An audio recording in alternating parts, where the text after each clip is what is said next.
కనిపించింది. మనం ఈ కంట్రీలో పుట్టడం మన అదృష్టము.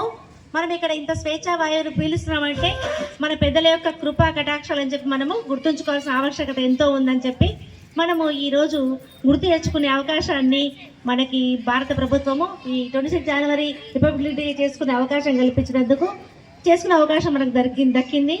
ఇవి చాలా దేశాల వాళ్ళు ఇంత స్వేచ్ఛా వాయువులు పిలవడం లేదు.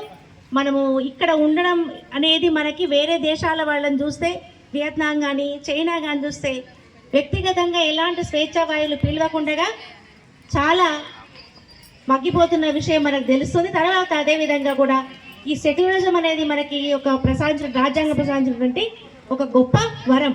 దీనికి మనము సర్వదా కృతజ్ఞతమై ఉండాల్సిన ఆవశ్యకత ఎంతో ఉన్నది. మనము హక్కులను ఏ విధంగా అయితే వాడుకుంటున్నామో అదేవిధంగా విధులను కూడా పాటించి చక్కగా తోటి వాళ్ళని గౌరవిస్తూ వాళ్ళ అభిప్రాయాన్ని గౌరవిస్తూ మనము స్వేచ్ఛావాయువులు పీల్చేందుకు సుహృద వాతావరణం కల్పించాల్సిన ఆవశ్యకత ఎంతో ఉన్నది.